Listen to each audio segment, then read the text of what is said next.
Hello and welcome back to Genesis Designs and Modelcraft, and today I have a quick look review of this very eagerly awaited and brand new Airfix Jaguar in 48th scale.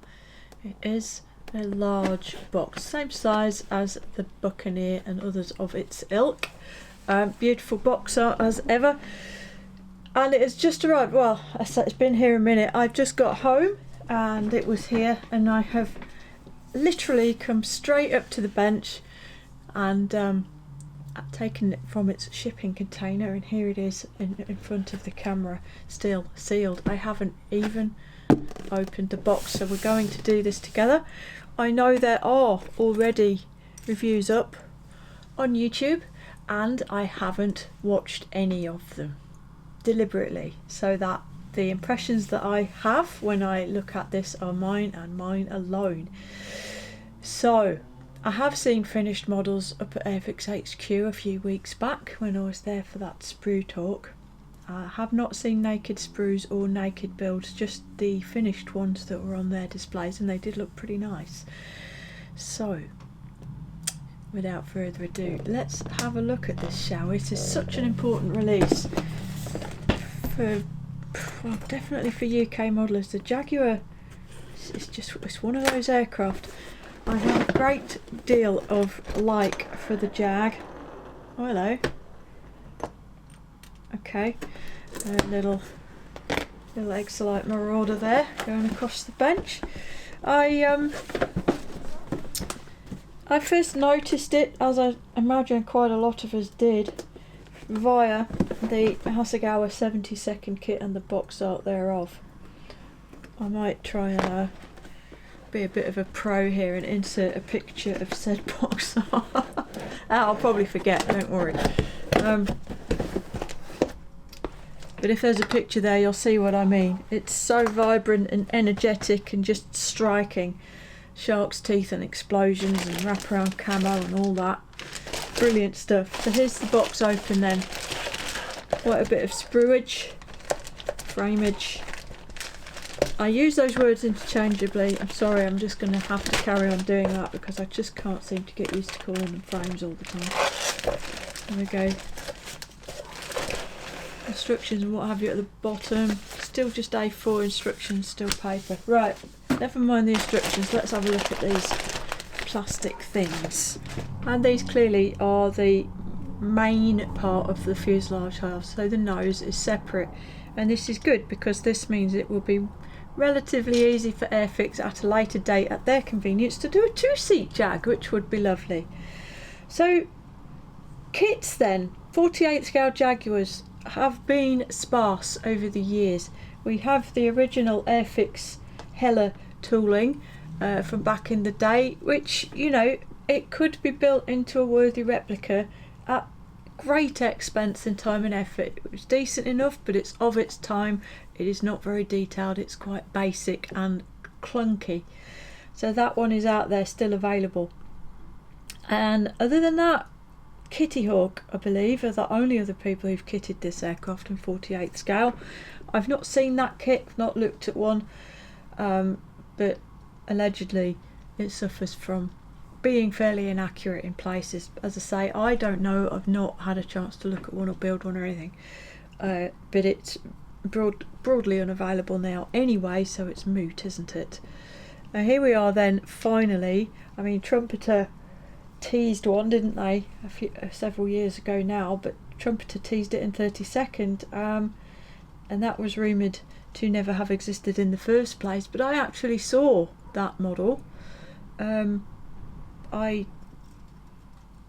Ulam alert, I apologise, I won the inaugural Trumpeter competition in 2006, I think it was, which was just an out of the box modelling competition using a Trumpeter kit, and I won, much to my own surprise, and the prize was a trip to Hong Kong and the Trumpeter factory in China. And on that visit to the Trumpeter factory, I saw that Jaguar model. It did exist, it just somehow never made it into production, which is a shame. But anyway, here we are now with this from Airfix, the latest thing. I pre-ordered a couple, they are here, and here we have the first couple of frames. So fuselage parts, pretty standard breakdown really. Surface detail is Airfix, which means if you like the way Airfix do things, you'll be happy. If you don't, you'll be less happy. But it's certainly better than anything that's come before, I think, for this aircraft.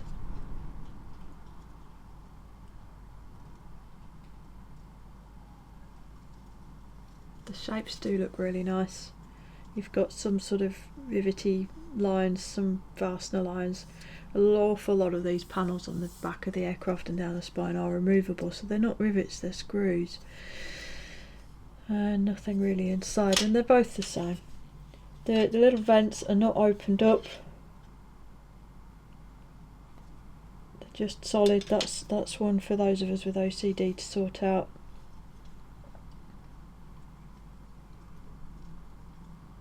It all looks decent. Surface finish is smoother than it looks, truthfully. It has a kind of a grainy appearance to it, but it feels absolutely fine. Really nice looking shapes there. So that's A1 and A2. Next up, Bravo, sprue B. And here we have wingage.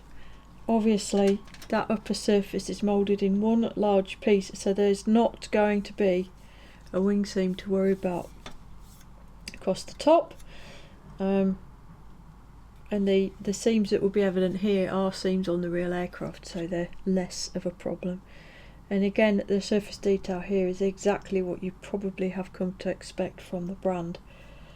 It looks very reminiscent of the more recent releases. The panel lines are quite fine, and there's lots of sort of, again, rivety type stuff, and it's all recessed.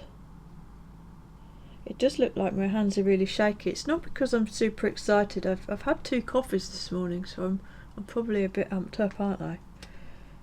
And shh. Okay, so yeah, full span upper wing, lower wing pieces to go in. Then you've got the fin here, which is almost one piece. It's just an insert there with the ACM stuff and a couple of tail planes. Tail planes again are one piece. Okay, so we've got 2 fins then. A defenceless aircraft and one with the passive ECM. So there you go. Again, all good. Really, just, yeah, typical modern Airfix. It's good enough. And again, the surface finish is better than it might look under the light. It has a slightly grainy appearance, but I can't feel it. I can feel, you can see that line there. Here, I can feel that as a very slight change in level. I'm not sure if that's deliberate or an artifact of the moulding process, because the inside is stepped. I suspect it's the latter, but equally it's not going to be super visible.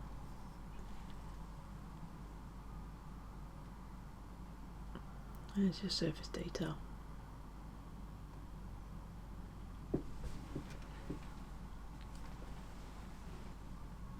Again, very competent, very nice. Right then, next up, one of the massive frames here, and on closer inspection this is in fact 2 separate frames that are still joined together. So C here, belly insert, exhaust and jet pipe parts, flaps and intakes on here. Those are probably the ventral fins, slats, some sort of building jig here, I suspect. Starboard and port moulded in. It's probably a building jig for putting together these intake halves to make sure that they align properly with the rest of the kit. There is a little bit of sort of turbine and afterburner flame holder detail here, but it's a little bit simplified.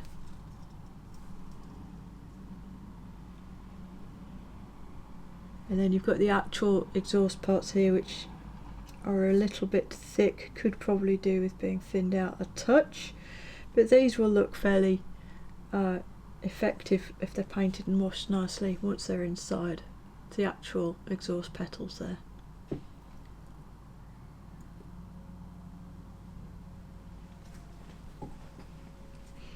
And then we've got D. What do we have here? Mostly undercarriage type shenanigans, I think, by the looks of it. A multitude of wheels, all of which have flats moulded and are, being honest, a little bit too flat. Much like the Buccaneer. Difference being the Jaguar did actually possess limited off-road capability, so having slightly lower pressure tyres isn't necessarily as invalid as it was with the Buccaneer. Now you've got undercarriage parts there. I'll be interested looking at the instructions to see how Airfix go about dealing with the geometry of the main landing gear. Very big, very sturdy, a lot of suspension travel. It looks like they're doing it in 2 halves, and they have helpfully included some enormous ejector pin half circles there that will need trimming off because they are going to be in the way. Some undercarriage doors and undercarriage bay parts. The main landing gear bays on the Jaguar are absolutely full of gubbins, just like tornadoes, and Airfix have made an effort at sort of replicating that to an extent. Yes, it's simplified, but actually, again, with careful painting and washing and what have you, that's going to look quite nice. And bear in mind that, as standard, these main doors are closed on the ground. So, in fact, what you're really going to be able to see inside there is somewhat limited. And really, if you want ultimate detail, you should probably expend your efforts working on the landing gear itself rather than the landing gear bays. So that's frame D. Again, nothing to note so far, moulding wise. It all looks nice. There's some damage here. This is a little unfortunate. These are the air brake doors. There's the inside with some detail and some riveting and what have you. They're very, very nice, but this one has been whacked with something and it's bent. It's quite damaged, so that'll need some careful straightening and sorting out when it comes to putting it together. Pity. So that's D. And here we have E, F and G. Again, actually separate frames that have been left attached together. So I'll separate them just to keep it a little bit easier for camera work purposes. This is frame E. As I'm sure you can see, it's just a lot of small things. Gun port parts here, tail cone, struts and jacks. There's an arrestor hook there, another tail cone there, sort of lumps and bumps for the fairings and what have you that live on the underside of the wings. It's the intake that sits just behind the canopy, and I think that's possibly an APU part there. Again, nice and clean, no big issues that I can see straight away. Now the gun port parts are worthy of note because they have made a decent effort there at making those look really quite nice straight from the box.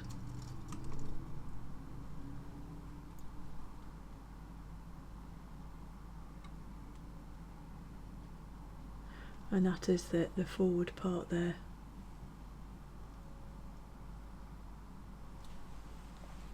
That's E, and we've got F.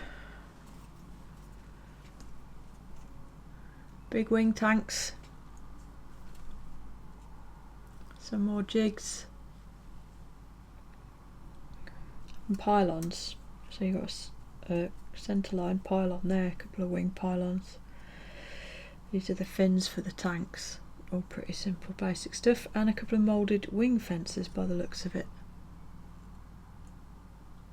And all of the surfaces and the detail are still very much in line with the rest of the kit.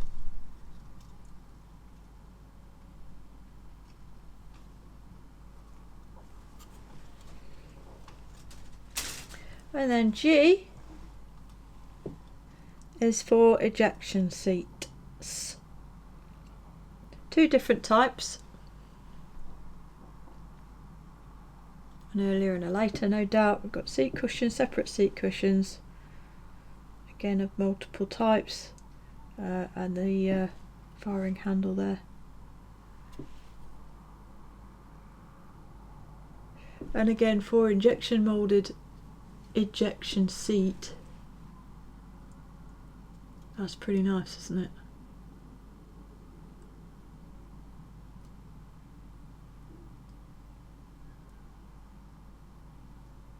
Very good stuff. And the final one, frame H. It says then this is actually a massive one. The obvious standout being the nose.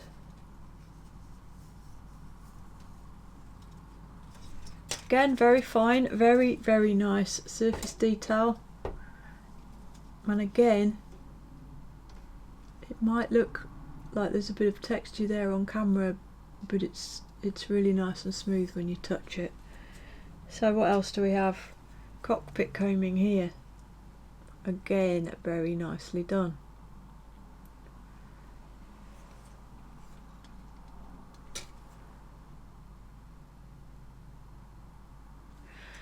Cockpit tub, firewall, an instrument panel.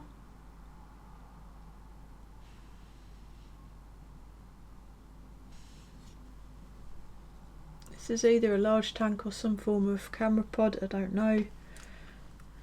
ECM pod, £1,000 bombs, British style, which are entirely appropriate for a GR1 Jaguar. There are a couple of AIM-9s and another pod. Offhand, I do not know what that is, and hopefully the instructions will tell us. Then over here, side consoles and chaff and flare pods. This is all really, really nicely moulded. Very nice surface detail. Not much in the way of flash or horrible ejector pins where you don't want them. Really very, very nice stuff so far. So what happened next is that I got some 6mm Tamiya adhesive and I put mine together. So I've snipped off the major parts, as you can see, of the main airframe, and I've done absolutely basic prep, and by that I mean I've removed the sprue stubs. That's it. And then I've just taped it and sort of sat it together, and this is how it looks. So this is the most unforgiving way possible to test fit a model, because there's no internals, there's no glue holding anything into position. So if it's intrinsically a terrible fit, it will be absolutely glaringly obvious right about now. I hope it's fairly obvious that it's not really any problem. If I just pop her over on the back, as you can see here, centerline seams all good. No massive problems. The fit of the nose to the rest of it is not amazing. However, as I said, no glue, no fettling, nothing holding it in place. There's just a bit of a step, and particularly at this corner here, both sides, it doesn't line up super well. But it's worse this side. If I just press it together, you can see there's a sort of a bit of a misalignment in the shape almost there at that top corner. But if you know, because you've test fitted it or because you've watched this, that this could be an issue, there's a few things you can do. You could try not gluing the back of the nose parts together to give a little bit of movement to allow these parts to spring into position. You cannot fit the intakes until after this seam area has been dealt with, and I would recommend that anyway. And obviously you can just play the whole test fitting game anyway and titivate this area to get it good. The underneath looks good. It's really just a matter of getting all of these levels to line up. To align correctly is always going to be a challenge. And as I say, that particularly this left side, the area from the middle of the intake up to the top, just doesn't. Looks like there might be a bit of an issue. Wing wise, at the back, as you can see, there's already one. Where's the joint? It's there. That's fine. At the front, it will need the glue to hold it into place, but it does go into place very nicely. It looks like this side might want to be a touch proud, but when I hold it in position, it's fine. And that very, very slight gap, bit of Mr. Surfacer overlay, and that is gone. Very, very nice. Tail planes are just plugged into position. The fin is just plugged into position. I did glue the insert in because why wouldn't you? And again, it is super decent. I think, yeah, these joints need to go. So that's a tiny bit annoying, but yeah. The wing itself, I really like the way the joint of the underside has been done, because all the way along the trailing edge there is no need for any rectification really, because the joint between the two parts forms the flap recess. Really, really clever. And pretty much the same at the front. Most of the joint through here falls on a panel line, so as long as you're careful when you're gluing it, there shouldn't be any real need to address any of that, which just leaves a small area right here next to the slat actuator right there, where it doesn't want to have that joint. And then along this leading edge, I think that should probably look like the top, but I'd have to look it up. But you could very easily get away with leaving it like that if you chose to. So that's really nicely thought out, and as I say, it does fit pretty nicely given the absolute lack of any sort of prep whatsoever, and she certainly looks like a Jag, huh? Okay, with all of that done then, let's have a quick look at the instructions and what have you.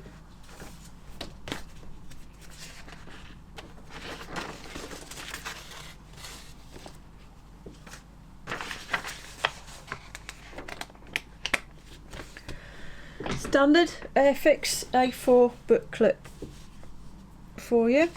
Standard little bit of history on the front. First flew in 1968. Entered service with the Royal Air Force and number 54 Squadron in March 1974.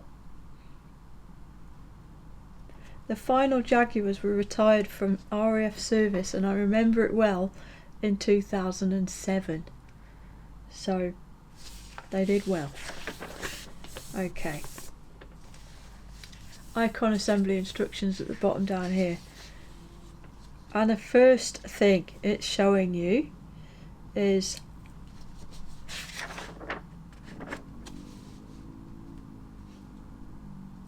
the options for the included armaments and where they can be fitted and for which version.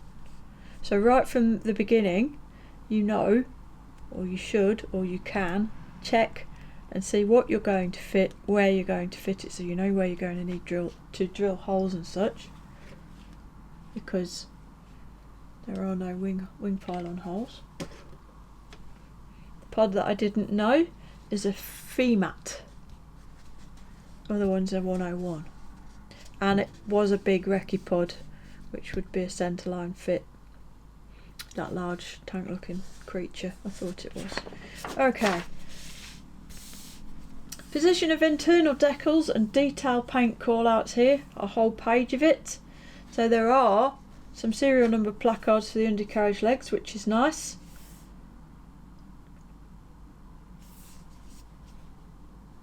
Colour call-outs for pilots, different types, different seats. There's a 9B Mark II and a 9B Mark III. Sorry, a Martin Baker Type 9, I should say.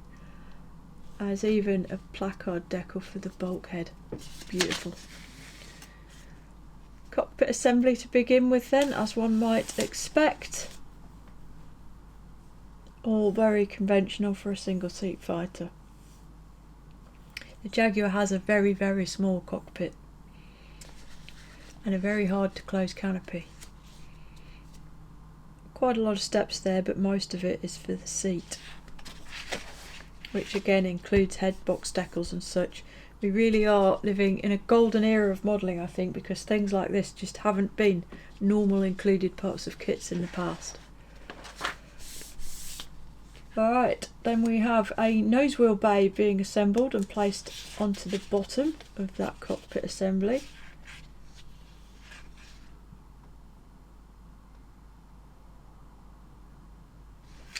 If building scheme A utilised the included parts 20H, 29 and 30 as a jig to remove the extreme forward part of the nose.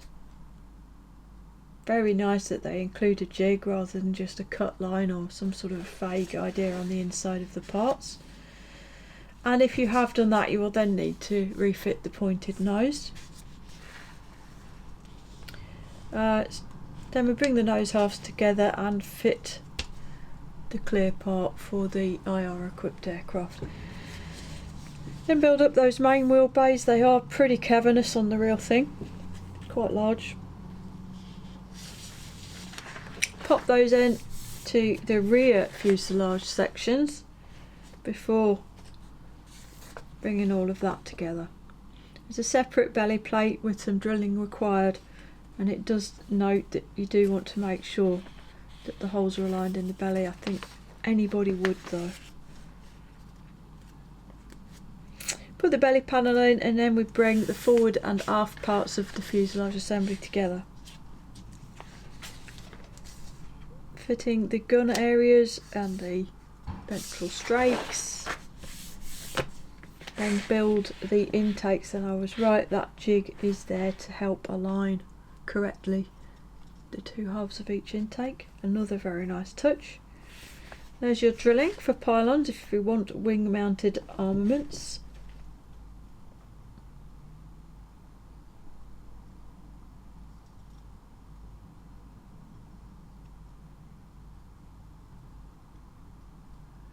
And another bit of drilling down here for probably an aerial of some such. Bringing the wings together and then fitting them, including the use of pegs to hold it down.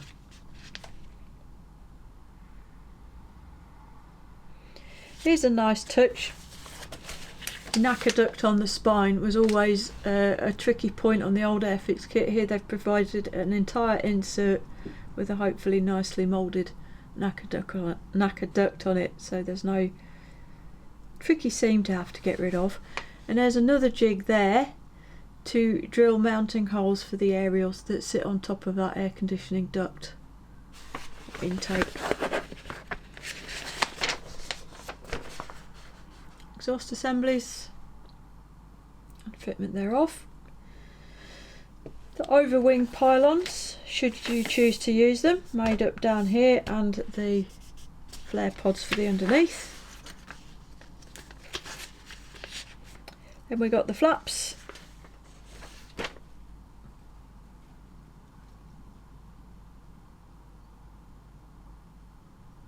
And indeed the slats. I'm going to take it from this that there is no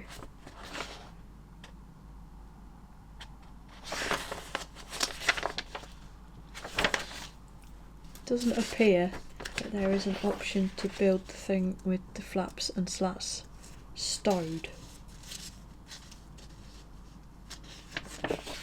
I'm sure, however, that if you really wanted to build it with the flaps and slats stowed, it would be possible, and certainly easier to do that than to modify a kit with a hard wing to have them all extended. Undercarriage then. Necessarily fairly complicated. The real thing has got quite complex undercarriage. It's very strong. Big beefy main legs with actually relatively large tyres for a high-speed aircraft. So there's quite a lot going on there. Nose leg by comparison, very, very simple.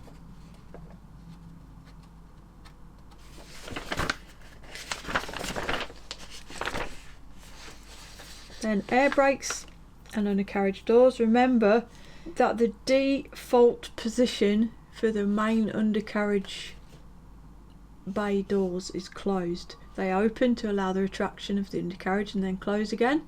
And when the undercarriage is extended, they open to allow the legs out and then they close again. That is the normal position for these doors to be in. They can be in the open position on the ground, but that has to be manually carried out by technicians. They do not default to that unless there's something wrong with it.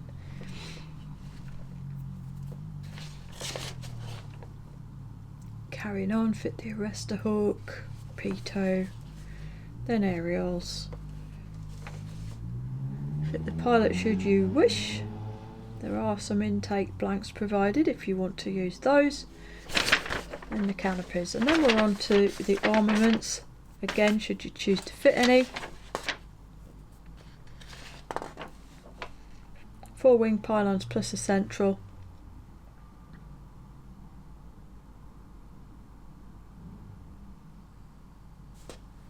And the default that the kit is suggesting here is basically tanks, pods and a couple of bombs on the centre pylon, or tanks, pods and an ECM pod, a camera pod, reconnaissance pod. Just so many more pods, we'll get there in the end. And overwing sidewinders should you desire. It's comprehensive and yet it's also relatively simple,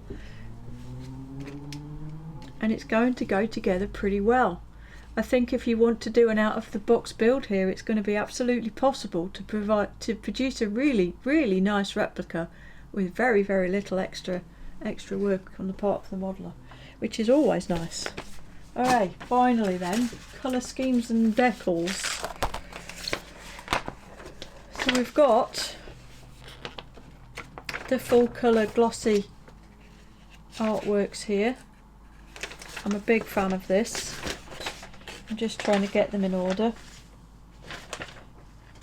Bear with, as Mr. Mock would say. Seems like the right thing to say right now since he is responsible for these artworks. Okay, scheme number A.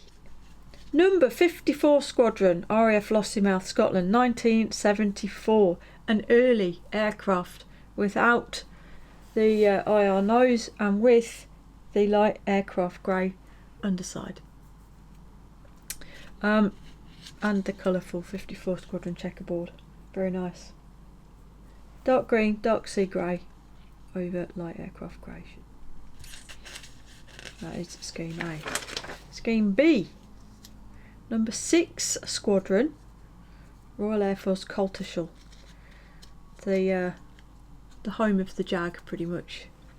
1990 to 94.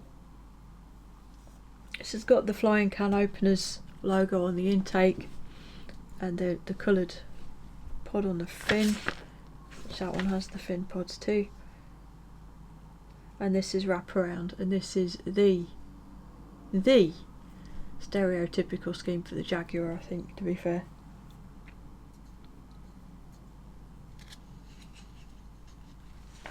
Scheme C. Buster Gonad from Granby, Desert Storm. The Jaguars did do some really, really impressive work out there during the Gulf War. That's probably what they're most famous for, in fairness. And this is, of course, Desert Pink. These did get absolutely disgusting in use, very, very worn, lots of paint came off, lots of filth. It was a very matte paint, and the conditions out there are tremendously harsh, and they probably were getting some extensions on the washes as well, so they did get absolutely grotty while they were out there. And because the paint is so matte, even after they came home and got washed, they still looked super grubby. There's lots and lots of photos out there of Jaguars, Tornadoes, Buccaneers after the Gulf War at air shows and what have you, still looking extremely worse for wear. For some reason this has got black areas under there, don't know anything about that. And finally, for scheme D, we have a number 2 squadron machine from Laubruck in Germany, 1976. Again, wraparound, dark grey, dark green. Sorry, dark sea grey, dark green. Standard stuff with the 2 squadron intake markings. At this point, I will put out a plea. If anybody out there does 3D printing or is into aftermarket stuff or is an aftermarket manufacturer, please do consider producing assemblies for us. Practice bomb containers and dispensers and practice bombs. The absolute normal loadout for aircraft like this, Tornadoes, Buccaneers, in the UK, whilst not on ops, was for almost always had some kind of CBLS fitted, and they just don't seem to be very available to us modelers. Probably not as glamorous as actual bombs, but much more often used. Alright, so that's the 4 schemes, all very nice, but I note they're an OT. And then we have another glossy sheet which only covers the armaments. Stencils, stripes and bands and things, all of the colours noted. Very thorough. I think in reality the 101s were quite often not desert sand even while they were out there, so check your references for that. It's a nice point of interest to have a desert pink aircraft which then has normal colours on the tanks and what have you. It's quite a nice difference between the two, and it adds a little bit of interest if the dirty paint job isn't interesting enough already. Okay, and finally then, let's have a look at the decal sheet itself. Standard Airfix fare, which is brilliant. Airfix decals are great. The usual really finely trimmed carrier film, slightly less glossy than some I've seen of late, which I don't see as a bad thing. And there are a fair few stencils, but not so many that I immediately just want to cut them off and throw them in the bin, which, if I'm absolutely honest, is what I want to do when I see too many stencils. And we've got little borders around each of the different ones, so you can just cut the sheet up. Busted gonads, large testicles are on full display. And then a nice touch, I think, the decal film has not been cut out from inside the nose step areas, or actually the parallel striping on the tanks. It's an absolute bear of a job to get separate parallel stripes to line up exactly in all of the directions on a circular object, I think, a cylindrical object. And while it's a nice thought to have the carrier film trimmed away from the internal areas on something like a walkway, it does make them very, very difficult to apply. And I find that the change in the surface level from the outside and then back to the inside is more noticeable actually than just having it all there, which that is. Instrument panel and side consoles are covered, and as we've already mentioned, there are various different sort of placards and bits and pieces for all around the internal areas and undercarriage and what have you. It's super nice.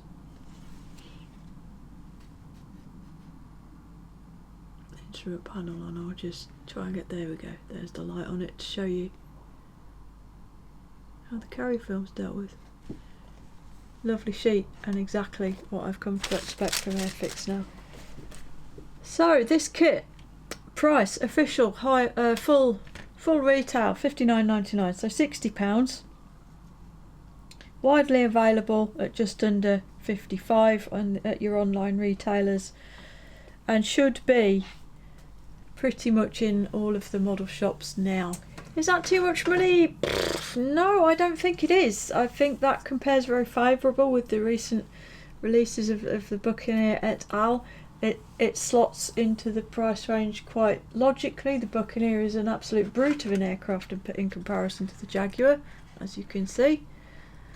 There's more plastic in that particular box. And I think from looking at... Oh, actually, before I go any further, I did find another issue with the moulding. Something to look out for. Here.